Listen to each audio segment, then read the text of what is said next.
Welcome to the Charlie Spice Show. Each week, we engage our guests in deeper discussions on topics that may be delicate, sensitive, or controversial. We pride ourselves on tackling head-on the difficult issues that are important to our viewers. Thank you for tuning in.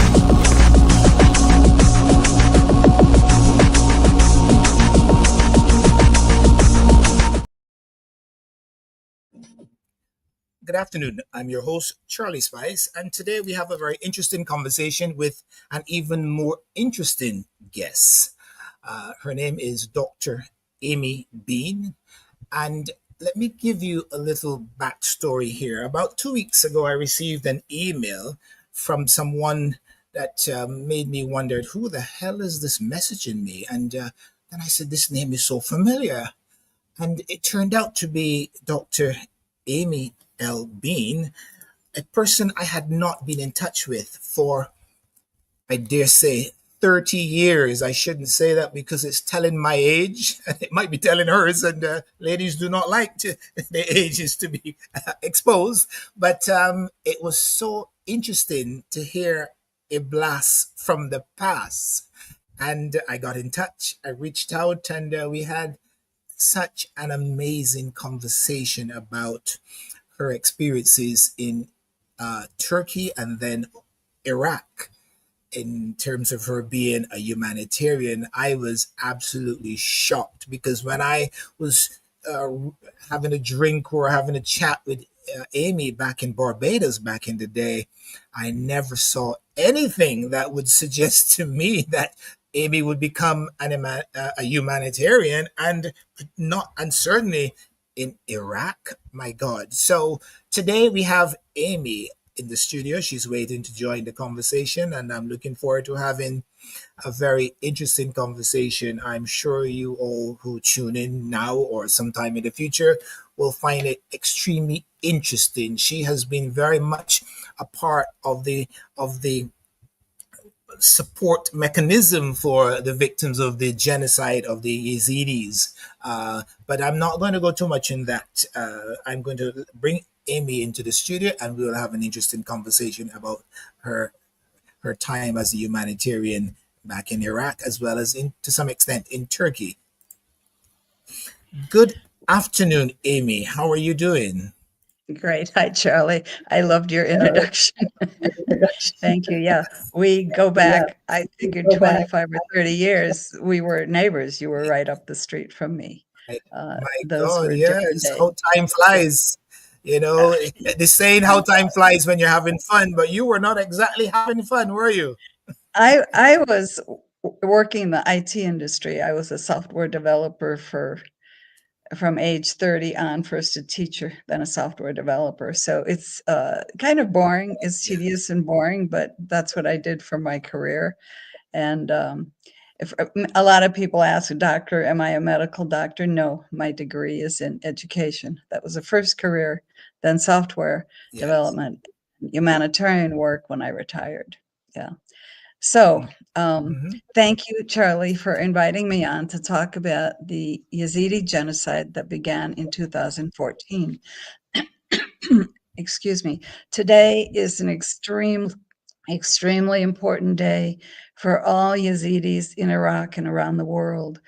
It was August 3rd, 2014, 11 years ago, that the Islamic State attacked the Yazidis in their homeland, Shingal, Iraq. I want to make it clear to people that the Islamic State is not a state, never has been a state, and never will be a state. They are a terrorist organization. They are supposedly defeated, but they're springing their ugly head up everywhere, so we still have to be vigilant. It's known as ISIS or ISIL in North America. In Iraq, we call them Daesh. So if I refer to Daesh, I'm referring to the Islamic State terrorists. So I want to explain where this genocide happened in 2014. A little geography for those who are not too familiar with the Middle East. It used to be called Mesopotamia. Now it's the Middle East. It used to be populated primarily by non-Muslims, Mhm. Zoroastrian and Yeah. Yazidis. Yazidis say they're the oldest religion in the world, maybe with Zoroastrian religion. There used to be 53 million Yazidis in the Middle East, and now we're down to 500,000 in Iraq or less, and maybe 2 million in the whole diaspora. They are struggling Yeah. to survive and regenerate their population. So you have Turkey, then you have Iraq below it. In Iraq, you have the northern part, which is Kurdistan. It's a semi autonomous area in Iraq for the Kurds. Anyone can live there, but they're Yeah. mostly Kurds. South of Yeah. Kurdistan is Shingal. This is a mountain range. It's one long, straight, high and difficult mountain, and it's about 75 miles long. That is the homeland of the Ezidis. Surrounded by that mountain is flat plain. It's known as Shingal, this region. And below Shingal is the rest of Iraq, Baghdad and south to Basra. That's the rest of Iraq. So that's the territory. Yeah. To the west of, right to the west of Shingal region, where Ezidis live, is Syria. The Syrian border is right there. You know, you can drive the road and look to your left, it's Syria, and to the right, you're in Shingal, Iraq. So that's the geography of Yes. what we're talking about. Um, that's where it happened on August 3rd, 2014. ISIS came from all directions, from Mosul city to the east, that's in Iraq, from Syria to the west, and from the south. They arrived from all directions. Mhm. And they attacked they attacked at 2:10 in the morning. They Yeah. started firing missiles. You want to show that first slide? Sure. Here, just bring this up on the screen here, and there you go. This is a woman whose daughter was kidnapped by ISIS. But what you see here is the remains of part of the city of Sinjar. That's on the south side of the mountain. Yeah. And that's the kind of destruction we're talking about. The whole city was not destroyed. People could still live in it and still do live in it now. They've returned, but severe destruction. Um, This is part of a video documentary. In the links below, your listeners can look at the link to go see this full documentary that I made. It's 15 minutes long, and it will explain the genocide in more detail, a little more detail Hmm. than we have time to go into today. Uh, Yes. so you want to go to the next slide? Okay. There we go. Yes. ISIS came from all directions in the middle of the night. They had all these four-wheel Toyota pickups that they captured in Mosul when they captured the city of Mosul in June of that year. These had Yeah. been supplied to Iraq by the United States. And when the United States pulled out of Iraq in 2011, they left all their trucks behind and military equipment. So ISIS came with missile launchers and heavy guns, weapons, and trucks from all directions. It was a shock and awe attack in the middle of the night. The first village, Gazarik, received 250 missiles launched into it and was pretty much decimated that night. By Mhm. 2 in the afternoon, it was all over. The entire population of 400,000 people had fled in their cars to north to the safety of Kurdistan, Iraq, or if they didn't have a Yeah. car or they were blocked on the road by ISIS, they walked onto the mountain. About 30,000 people were trapped on the mountain for 9 days. You want to go to the next slide? So, what did ISIS do that day? They captured or killed in that day about 10,000 Ezidis who didn't get Yes. away. More than 6,700 Ezidi young girls and women with their little children were captured. These women in this slide are very young women. Some of them were married with little kids. The kids were taken from them. Some of them had babies. This is their 1-year memorial after they were bought back from ISIS by their families.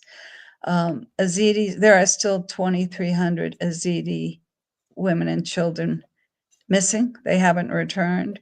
The price of buying them back started around $500, went quickly to $4,000. The government in the beginning helped with buying them back, but then they stopped. The price went up to $10,000 and then $20,000. How much would you pay to get your mother back or your wife back or your sister? People sold everything they Yeah. had. They went deeply in debt. Every Yazidi in the I have a world question. is deeply in debt. If I So if I may, that, I have a question, Amy. yeah. Did ISIS ever say why they committed this atrocity against the Yazidis? Yes. And if you give me a minute to wrap up what they did on that day, I'll answer that question. Sure. Okay. We can take the photo down. Okay. So on that day, the whole population of about 400,000 people were gone by 2 in the afternoon. And then they killed between 3,000 and 5,000 teenage boys and men. They executed them brutally. Yeah. They the people who went up on the mountain, there were hundreds of them that died on the mountain from starvation and no food. They were trapped there for 9 days. So you had children, elderly, and handicapped who were simply left on the Rocky Mountain dead. So this was a really big tragedy. And today marks 11 years. The genocide is ongoing, and we'll get into why it's ongoing. A genocide is not Yes. just about killing people, it's about destroying their culture and ethnicity and religion, destroying the population, targeting them. And they were Yeah. targeted. So, to explain why this happened, I'll give you a little backstory to it. Yeah. In 2003, the United States invaded Iraq on the lie that they had weapons of mass destruction. Okay, if you're too young to remember that, that's something you can go research, but those in our age bracket remember that. It was a Yeah. lie, but the US invaded. Paul Bremer was the American civilian who was put in charge of the country. He was the ruler. And the first thing Paul Bremer did was he fired all of the mid-level and upper-level management, directors, managers, ministers. They were Sunni. They were with Saddam Hussein's Ba'ath government. They were all fired. And the second thing he did was disband the Iraqi army, the military and police. He disbanded all of them because they were primarily Sunni. And in order to have that job, you had to be in Saddam Hussein's Ba'ath Party. So you have now 400,000 Sunni Arabs with no jobs and Yes. no way to put food on the table for their country. This was the worst decision ever regarding what the US did in Iraq, because that gave way to all the sectarian conflict. And the Sunni Arabs, who are a minority as Muslims go in Iraq. Iraq is predominantly Shia Muslims. The Sunni and the Shia are not particularly friendly with each other. So the Sunni became displaced and disenfranchised in their own country with no jobs to feed their families. This is what gave Yes. rise to ISIS. It's part of the reason of what gave rise to ISIS. It grew out of first Al Qaeda, Al Nusra, and then we have ISIS. ISIS wanted their own country that was Sunni, based on Sharia law. And the Yeah. self-proclaimed leader was Abu Bakr al-Baghdadi. He was since killed in an airstrike. Yes. So they wanted their own state, and they wanted it to run from Iraq, where they have oil, to Syria, going west, Syria, Jordan, Lebanon, right on out to the Mediterranean Sea, so that they would have a pipeline to sell the oil. They needed a deep water port. So Kirkuk is disputed territory in Iraq, close to Shingal, where the Ezidis lived. And the Shingal is also disputed territory. Kurdistan wants it, and Baghdad wants it. And the Sunni wanted it for their Sunni state, and they had to take Shingal and Kirkuk in order to have oil to support their new caliphate, what they call the caliphate. Now, why did they attack the Yazidis? They attacked them because, one, where they live is directly in the line from Kirkuk, where there's oil, straight to Syria. They were in the way where they lived. They were in the way. They had to go. Okay. They had to go. Now, how did they go? They relied on verses, hate-filled verses from the Quran and the Hadith Islamic teaching that says anyone who is not a person of the book, meaning a Bible, a Quran, a Torah, if you don't have a book, you're a kafir. Yeah. And you can be killed. So you had a choice, be killed or convert. And they used religion as a tool to get rid of the Yazidis. They would have liked to kill them all.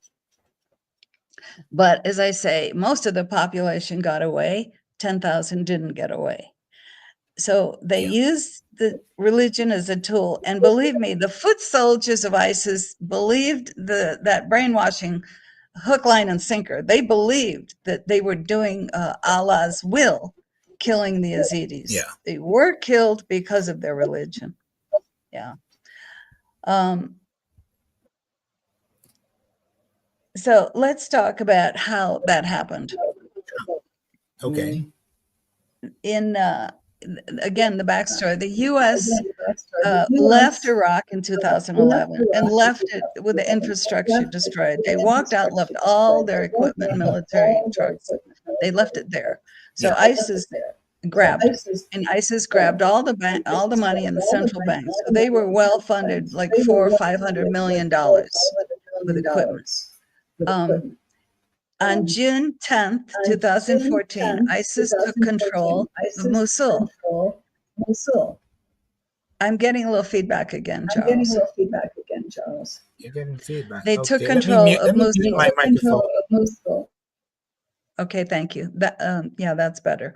They took control of Mosul with no fight. 2 days later, in order to terrorize the entire population of Iraq, they went to a military training where the cadets were, and they sorted out the Sunni from the Shia, and also they pulled out any Ezidis who were there.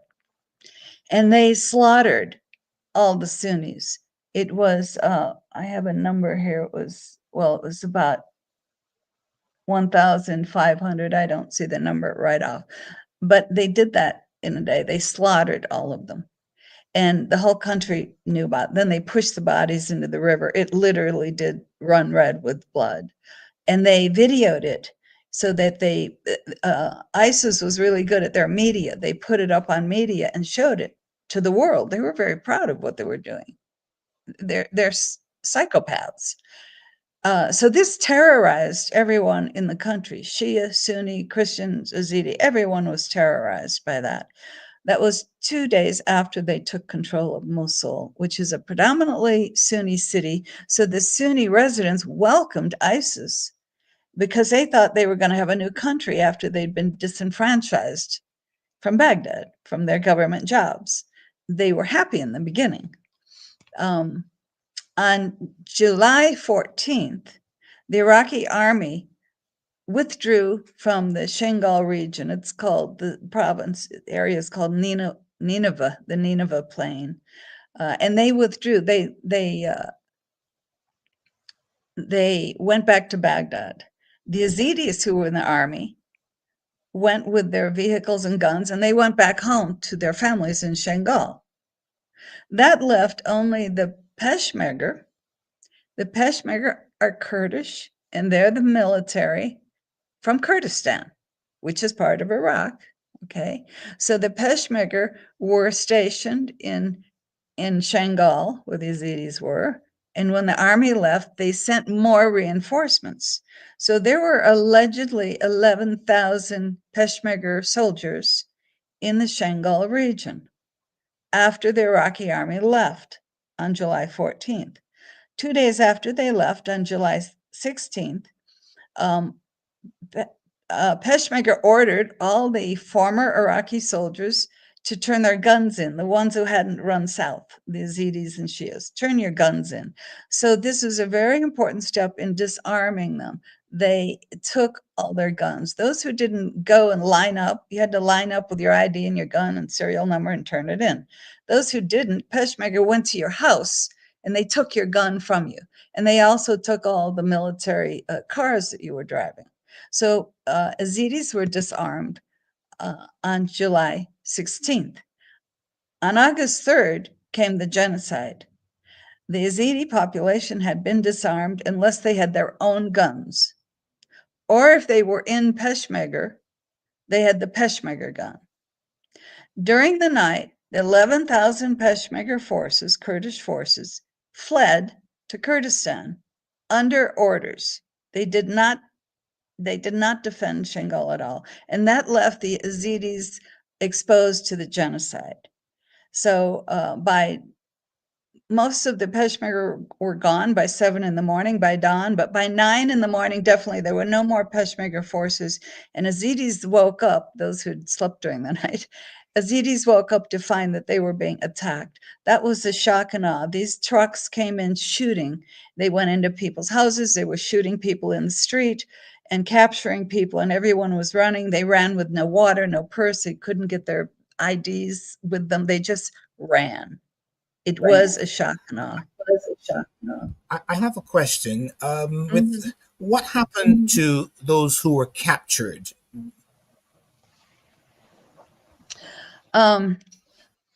Good question. There was a plan. The ISIS had a plan, and you could tell that they were under military command because they would call their commander, what should I do with, I got 5 women here, what should I do with them? I got a car, what should I do with them? So they were under a command structure, and what was done with the Ezidis was very well planned and thought out. The teenage boys and the men who were captured were mostly killed. Some of them were given the choice to convert. Even those who said, okay, I'll convert to Islam, they were killed too. The women who were captured were used as sex slaves. Let's say from a 9-year-old girl to a 39-year-old woman, if she's still young, childbearing, and pretty, they were used for sex. They were awarded as gifts to the ISIS fighters. Everyone got a gift in the beginning, and then they started trading them and selling them. It was human trafficking of all these Ezidi young women. The young women who had young babies, they were very lucky if they got to keep their baby with them. Maybe they were breastfeeding, so they kept their baby maybe up to 2 years.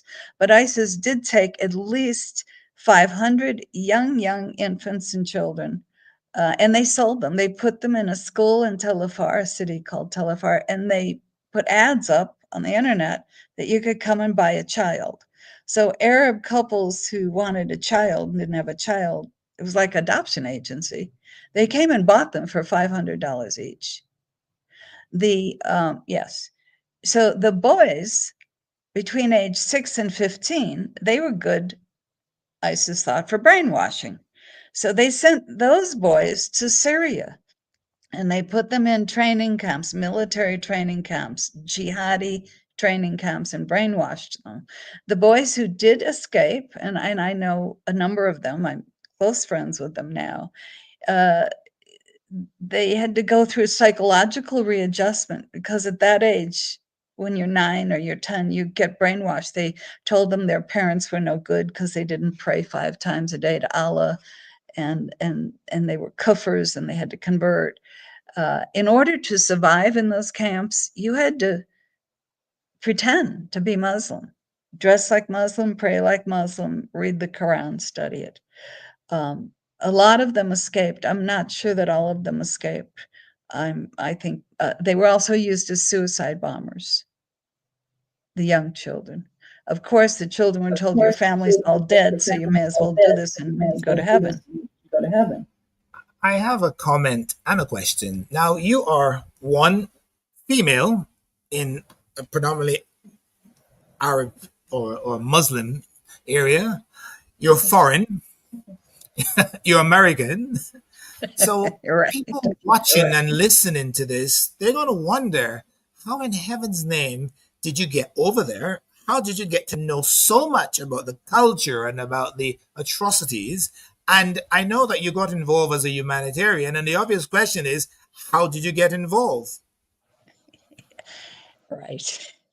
As you said, when you met me, it was the When you furthest thing from your idea that Amy Beam would ever be a humanitarian worker in her next rebirth. I had just recently retired and I was living in Turkey.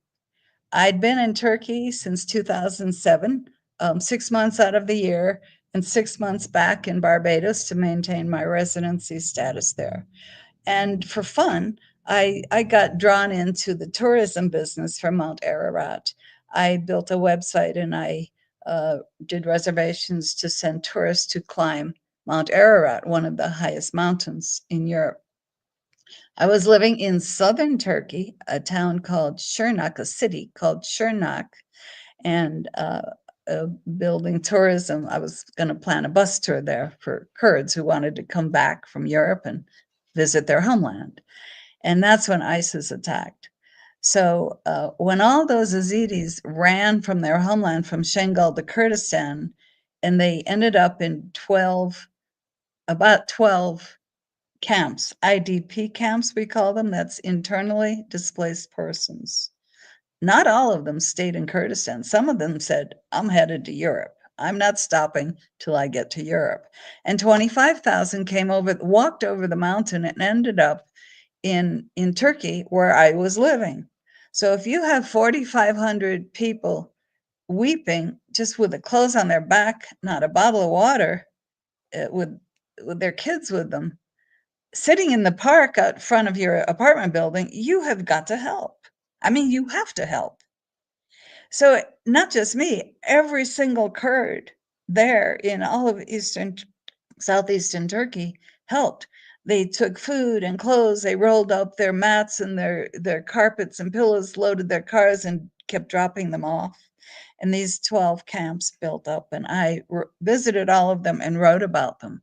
So I already had a Facebook following because I had been writing for 7 years for Kurdish rights in Turkey, because Turkey's talk about genocide. They're still having 100-year genocide against the Kurds in Turkey. So I was deeply involved with the Kurdish rights movement. And when I went to the camp for Ezidis, who was opened up in Shernak in an old army barracks, 4,500 Ezidis were there, mostly families, but many of them had missing people who'd been killed when they fled. Um, I had to do something. I just had to do something. And I asked, I said, what do you like? What do you need right now most that I could just immediately help you with? And the young mothers said, we don't have anything to cook with. If we had a little burner to warm our baby's milk, that would help us a lot. We want to warm our baby's milk. So I went to the store in town and I bought the store out, which was 13 units, and they were just under $5. And that was my pocket money. I bought it. Now I'm retired on Social Security, so it wasn't like I had a lot of money. money. I closed the door so my dog wouldn't bark, but my dog's still barking. That's that's Lana, fine. Lana, um, um, I brought these I burners back brought to these the burners camp and I back took to them the into a camp and I room took them with my into a room Ezidi with helpers my and an Ezidi interpreter. helpers and an I'm interpreter, getting feedback again. getting feedback again. And I said, we're going to test each one. They're electric. We're going to test each one before we give them out. Don't tell anyone that we have them. But they did tell them. So when we walked outside to go find who the mothers were in the camp, I was surrounded. Why don't you show that photo? Bring up the next photo. I was surrounded the next one. This one. Yeah, I'll have to come back to Sarah. I forgot to tell you about Sarah. There I am in the red sweater and scarf. And you see, I'm looking over my shoulder to a man on the peripheral. He's looking at me. He's my interpreter and fixer. And I'm in distress because I am being mobbed. And you can see in the background, people see me. They're coming to me. And they're all saying, I'm a mom and I got a baby and I want one of those burners. So I was really shaken up. I did distribute them. And then I put this story and picture on my Facebook, and a couple in California who were the children of Holocaust survivors from Germany, Jewish Holocaust survivors. They wrote to me and said, we saw what you're doing and we'd like to send you $100 so you can buy more burners for the women. And I said, well, I guess you could. And I said, I have a PayPal account. So she sent me $100 on PayPal and I withdrew it with ATM. And I went and I actually bought 50 more, again, out of my pocket. So every time I posted a picture, more people would donate to me. That's how I got started. I don't like to ask. I was raised never to ask for anything. I was raised by parents of the Great Depression from 1929. And we were taught you don't ask people for things because other people, they don't have it to give to you. So for me, raising money is one of the hardest parts of what I do. But that got If me I may, started. That got me started. if I may, were you approached by any organizations to render assistance to what you, as a single person, a woman, a foreigner, doing the best you can? Were you approached by any of them? Um, no. I swiped the dust off my computer and I've lost our screen. um, I'll try to keep talking. Let me just remove the picture here. Recall. Oh gosh. Okay, you're coming through loud and clear, and we can see you on video. Okay, you can see me, but I can't see me. I'm trying to get back to where I was. I'm sorry, I'm working with a new computer and the interface is all gone. Let me keep talking. I don't see the screen anymore, but what was your question? And I will try to keep talking while I bring this back.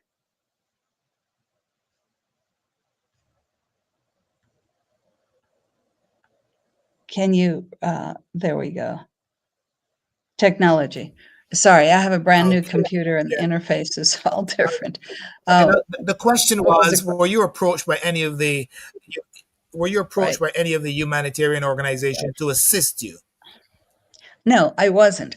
I found out something very early on. I did meet a man from the UNHCR. He was wandering around in the camp with his business card.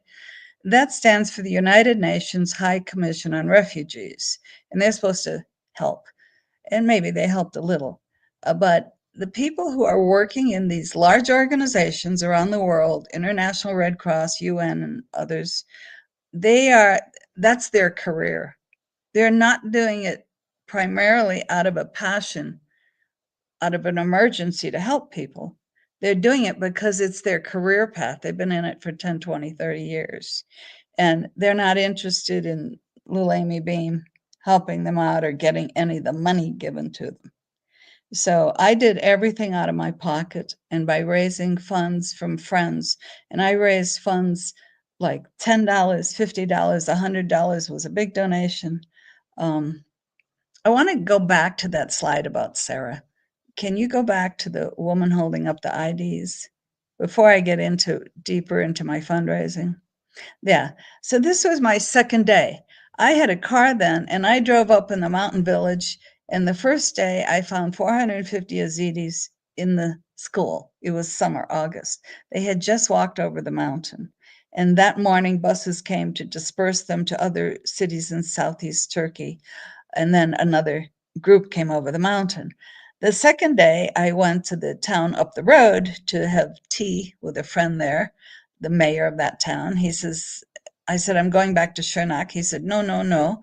You have to go to our school because we've got 350 Ezidis in our school. So I went there, and because I was a writer, I always had my notebook.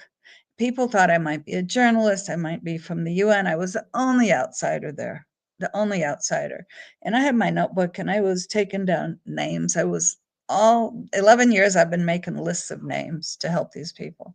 Someone said, call Sarah. This woman's name is Sarah. She's wearing black because she's mourning. It's now exactly 1 month from the day of the attack, and she's holding up the IDs of her husband and two little children who were grabbed that day. They were shooting bullets, they were grabbed. She doesn't know if they're dead or alive, and she ran out the door without so much as her purse to get away. When I understood her story from the interpreter, I got up and I hugged her. And as I was hugging her, she fainted. I grabbed her as she fell down. Then her mother looked at her. Her mother fainted. This is a very common experience among the deeply traumatized Ezidis, is fainting, and they go into a seizure, an attack, like a epileptic seizure. It looks like that. It might last 10 minutes. It might be 4 in a row, recover, and another seizure. I've seen this dozens and dozens of times among the Ezidi women, especially the women who were raped and traumatized or their families were killed. So this was my second day. Now, I'm not a humanitarian at this point. I'm sort of a journalist, and I was curious to know. But I thought, I can't come and listen to this woman's story and all the other stories like a voyeur. I call it war pornography. The journalists come to make these stories. They get paid for their stories, and then they go away. They're not there to be humanitarians. But I was shaking inside when this woman fainted. I said, I can't go back to my life as usual. I have to do something. And the next day I got up and started helping in the camps. I showed you the picture of the camps. But Charlie, for the first 7 years, and it was very, very hard and traumatizing work to me. For the first 7 years, every day of my life, when I went to bed, I said, I'm done. Tomorrow, I'm done. I cannot do this work anymore. It was killing me. I mean, humanitarian workers also suffer the trauma. They take it in like a sponge, all these stories. Um, After about 7 years, I realized, and the Ezidi says, Amy, you can't leave us, you'll never be done. I realized it was going to be my life story for the rest of my life. The Ezidis told me so many stories, and I was writing them down and collecting them. I said, I have to make a book. I have to make a book. This is my book. I forgot to show you. The Last Yazidi Genocide. I don't know if the camera's reversing it or not. It's No, yes, 370 I can see it pages. clearly. We can see it clearly, yes.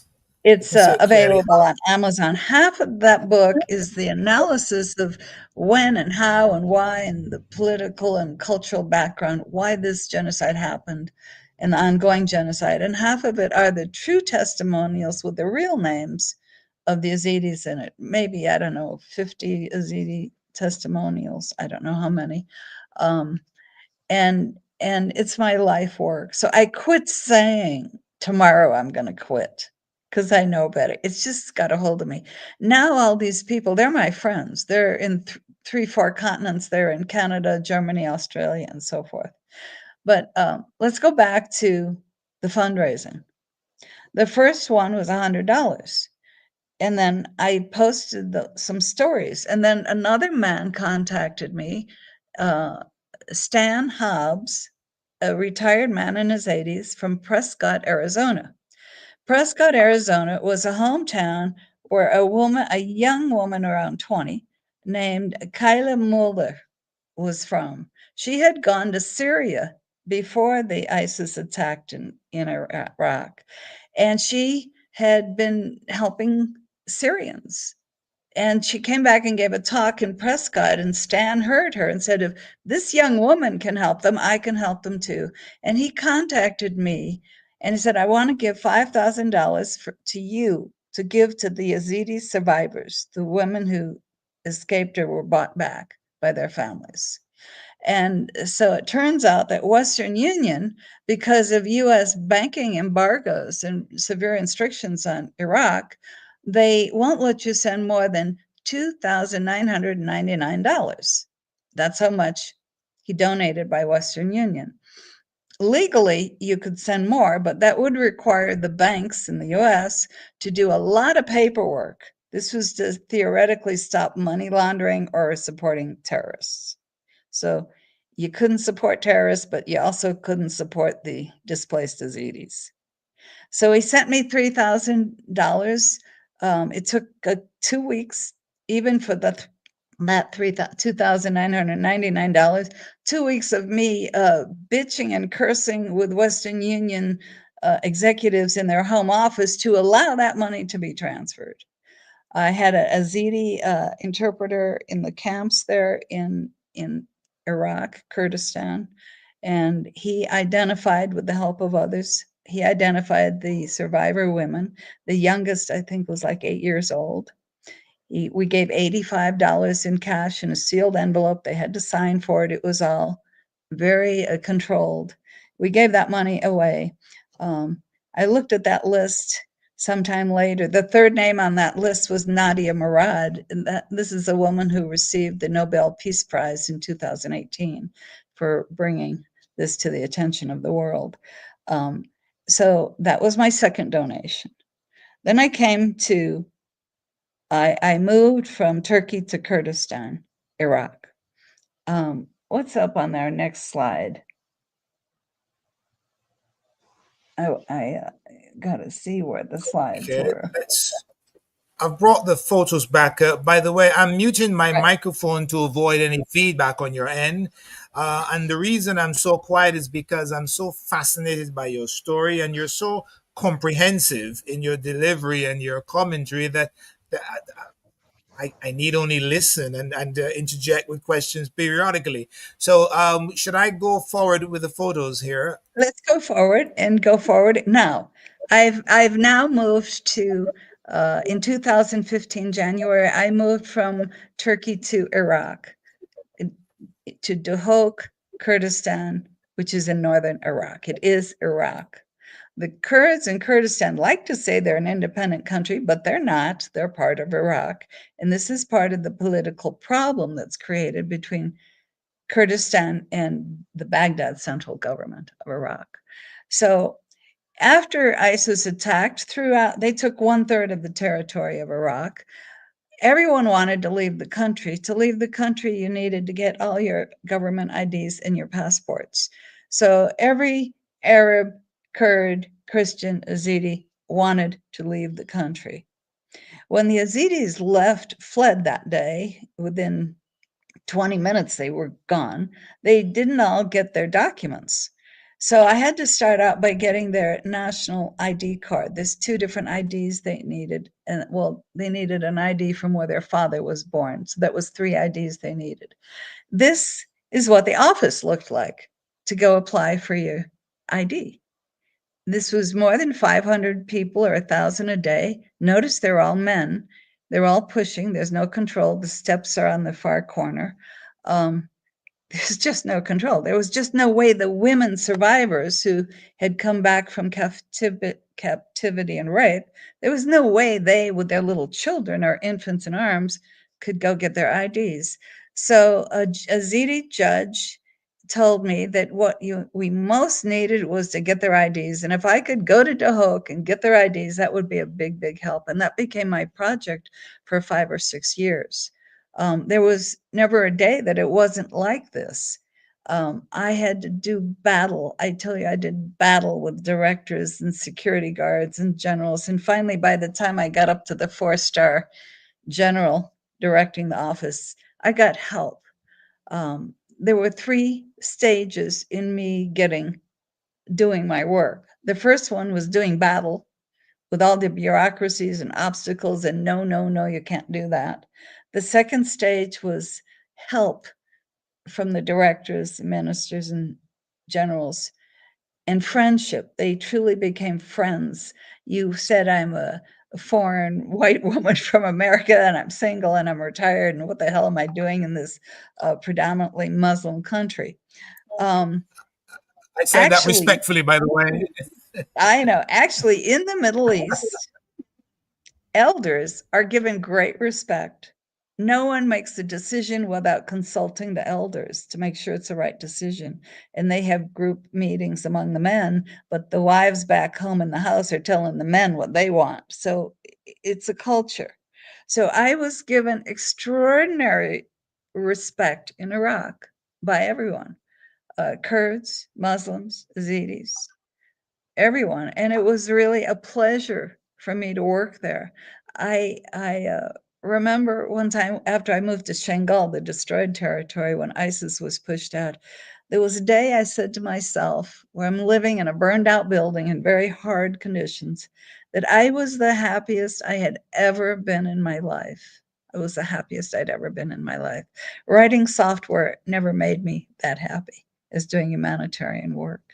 So I ended up, I had to take the Ezidi women and children to 6 offices 2 times, at least 2 times, before they could get their passport. I had to have the driver because there's no bus service. We had to hire a car for the whole day and a translator to work with me. And that's what I did. That was my project. We got about 1,000 IDs and passports for about 1,000 women and children. Germany set up a program that they would take the women survivors, those who've been captured and returned from ISIS. We call them survivors. I mean, the whole population are survivors, but when we say survivors, that's how we're talking about those women. And Germany took 1,000, actually 1,100, and they're living in Germany now. I was visiting them twice a year, going from Barbados, Germany, Iraq, Germany, and back. So I follow them along. I've known them 10, 11 years. Um, that was my main project. It cost me about $100 per person to get them to the passport stage.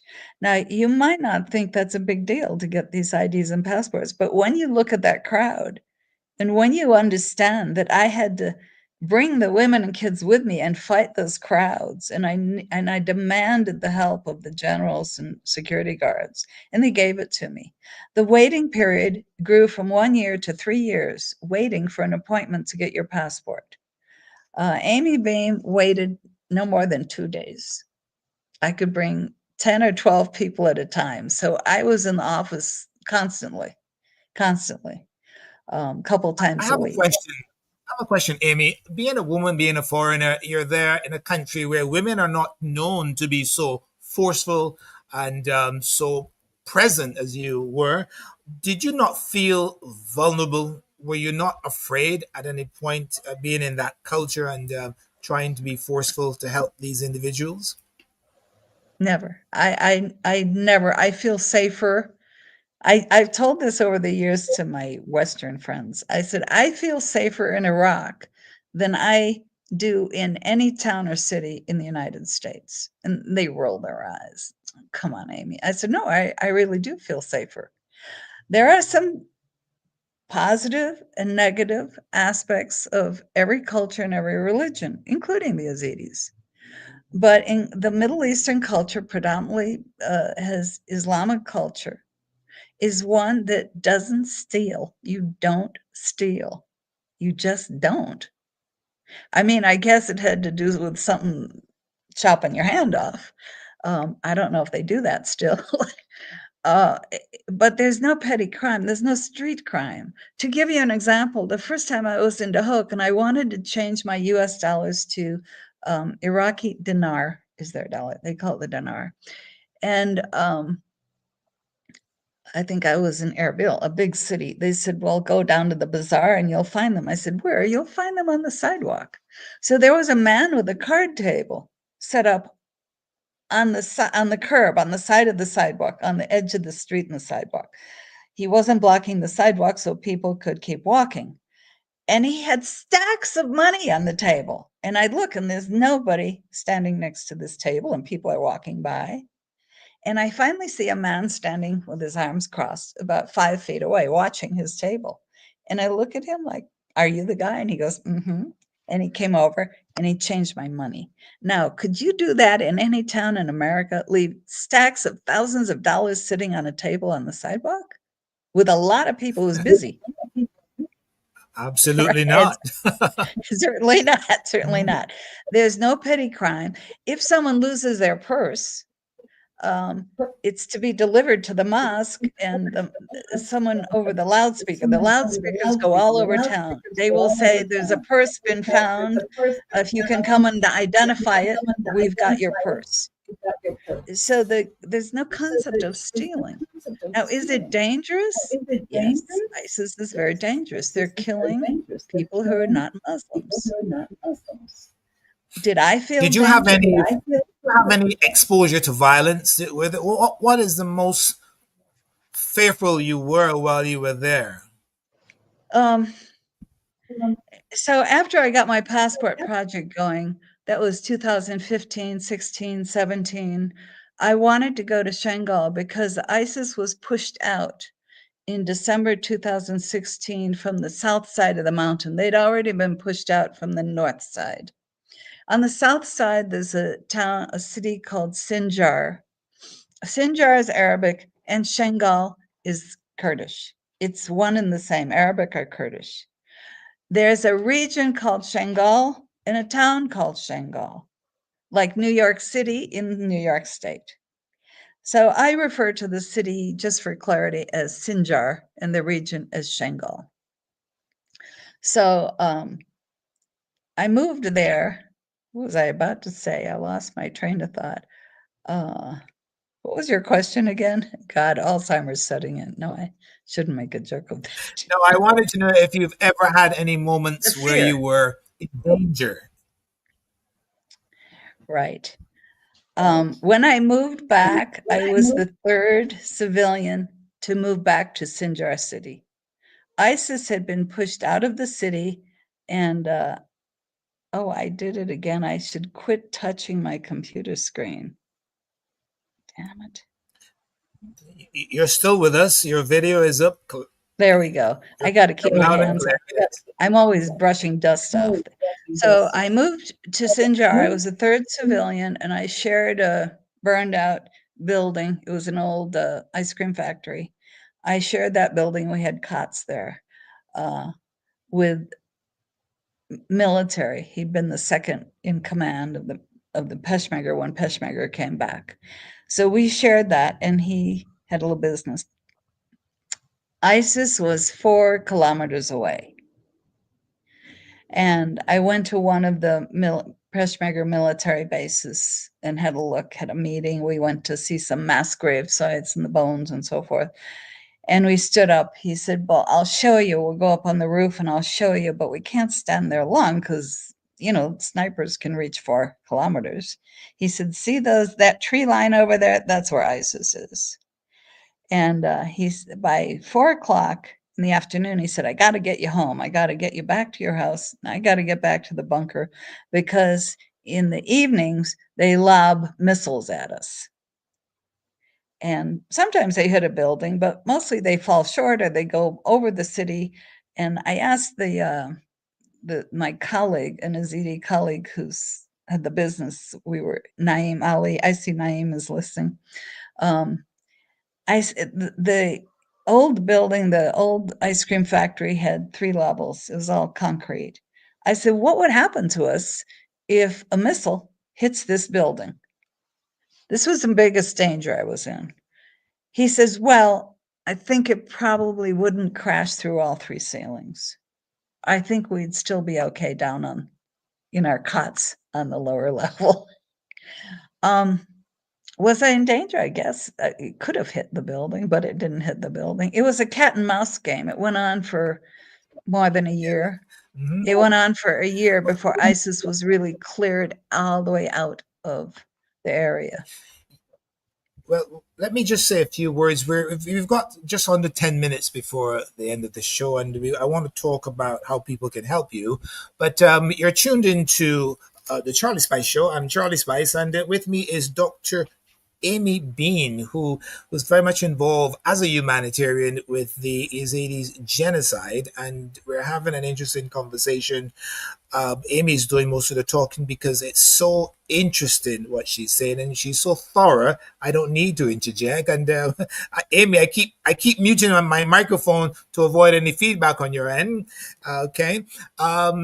Anyway, let's talk about how people, because I want to focus on getting some help for you for the benefit of those who are watching and would want to assist you in all that you've done and you're still doing. I want to talk about that. So could you spend the next 10 minutes talking about that, please? I will. And thank you, Charlie, for bringing me back to focus. We talked about this earlier that I get long-winded and I lose the thread of what I want to talk about. That's why I said I'm not good at fundraising. I want to get other people involved. I will briefly tell you about one project and how I got people involved in like to show how other people can do their own projects. They don't need my permission. They don't need a job. They don't need an internship. They don't need anyone to give them permission. Just go ahead and do it.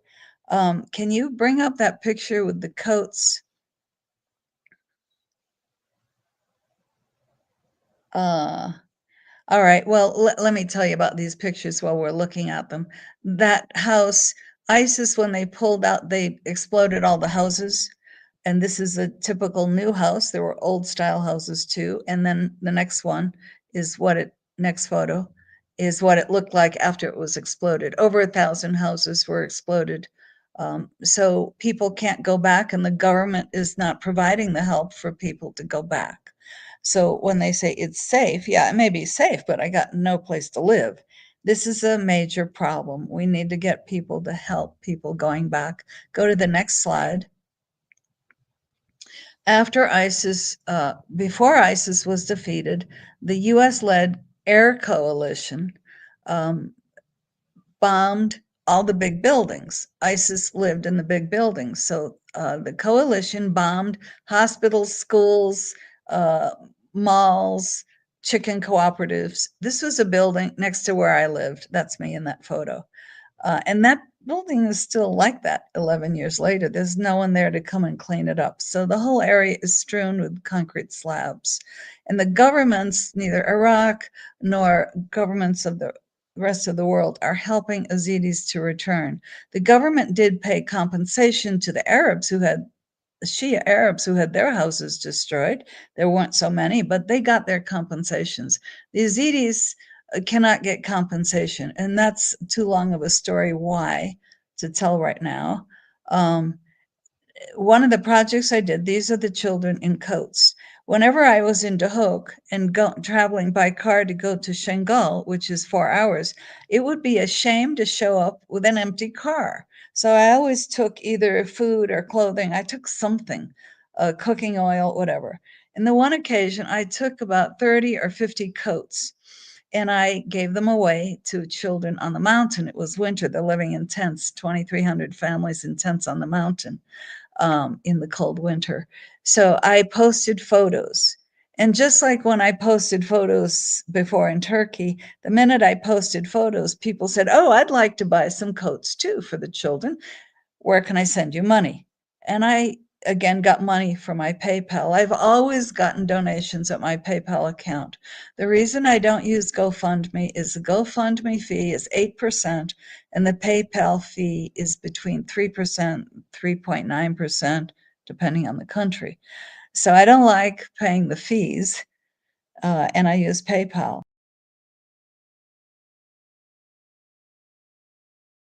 Card in Iraq.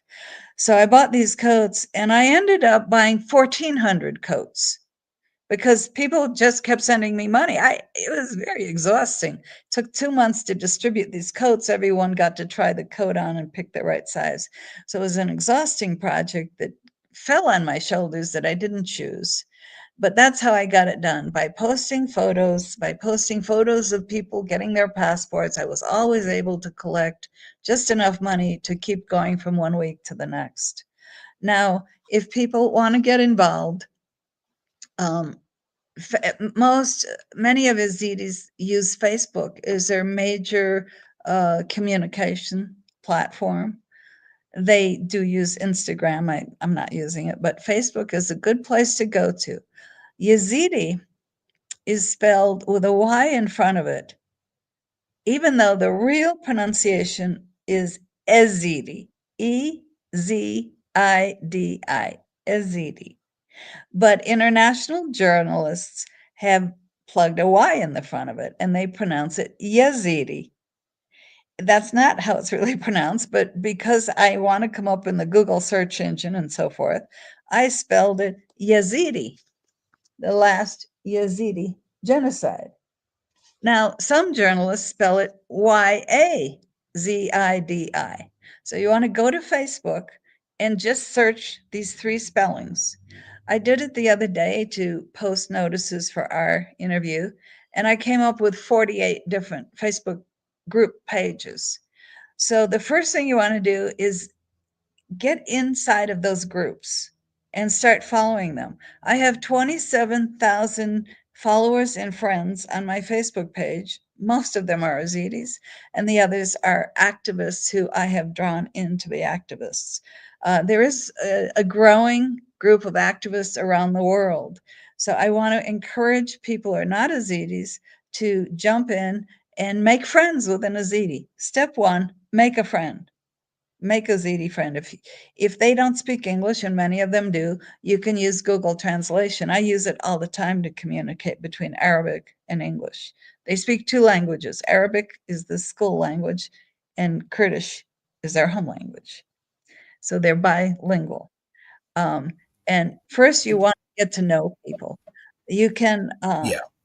if you want help helping a family, let me step back and say we can't fix the government problems. We've tried for 11 years. We're still trying. We're still pleading on deaf ears with governments. No government in the world wants to give asylum. Germany gave asylum to 1,000, Canada 3,000, Australia 3,000.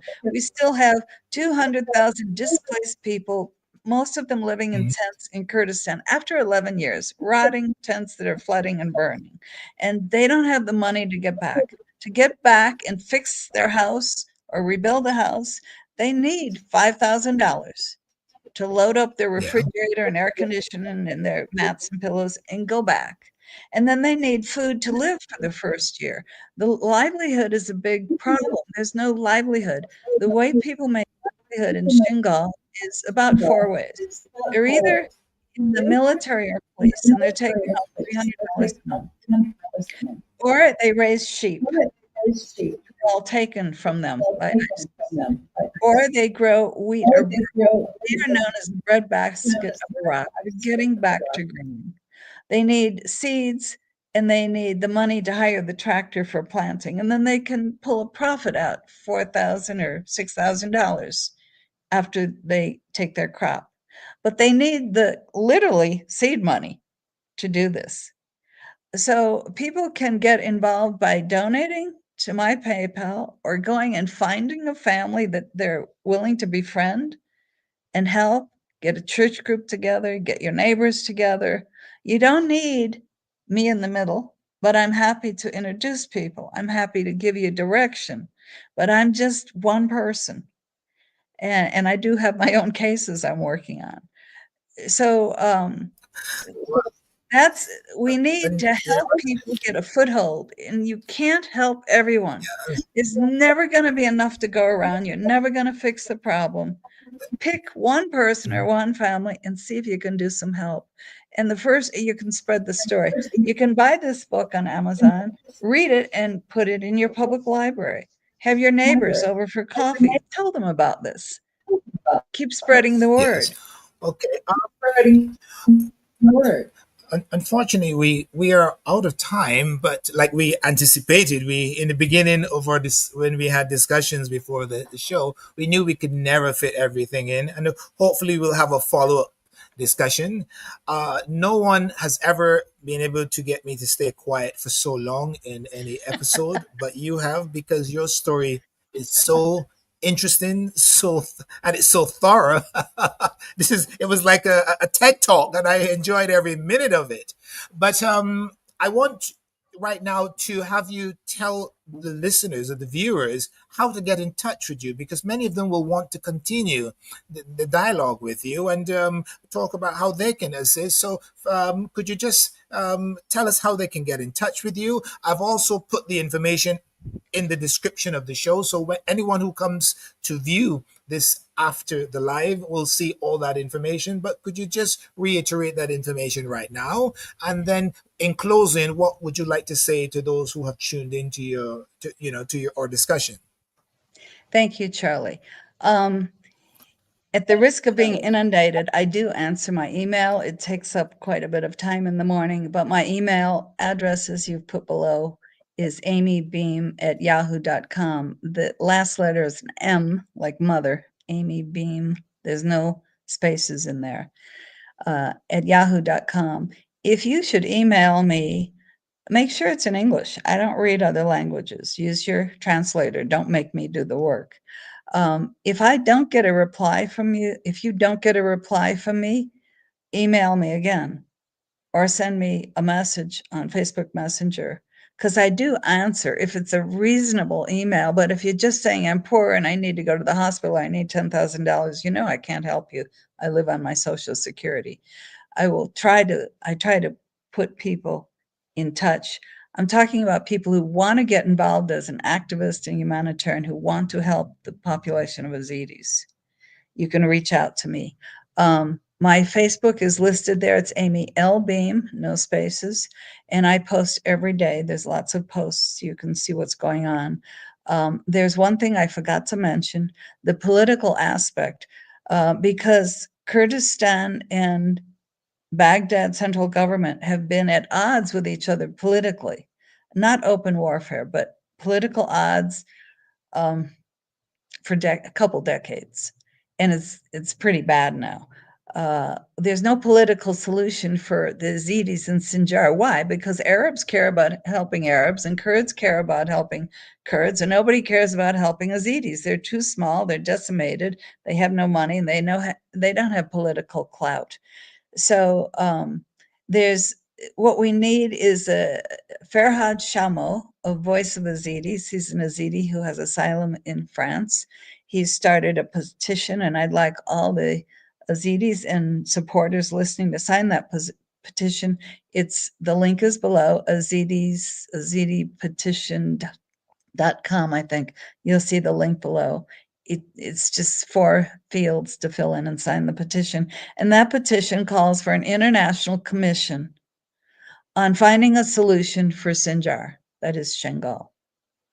And the solution he's putting forth is a semi-autonomous region, just like Kurdistan is semi-autonomous. It's still part of Iraq, but they could control their own affairs. They would have their own government. Right now, they do have a self-consul, but the Baghdad government won't recognize them. They send Arabs up there to control them. So that's a political solution that's needed to lobby governments of the world. Sign that petition, Yeah. and please share that petition.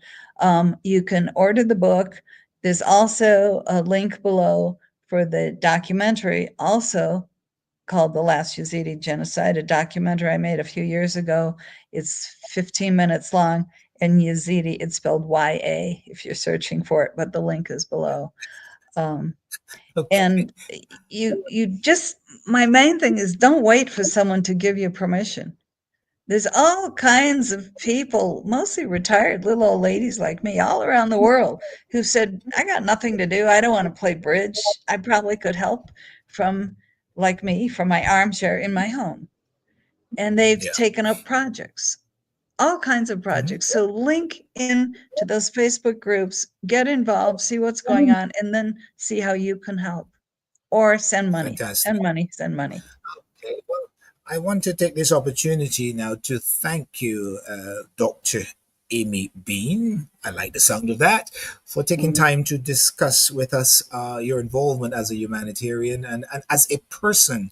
And I have to keep saying as a woman, because you do not expect this to be done by a woman, particularly in that part of the world. So kudos to you. I have the greatest respect for you for what you've done, and I'm glad that I can play a part by inviting you onto the show to to talk to us about it.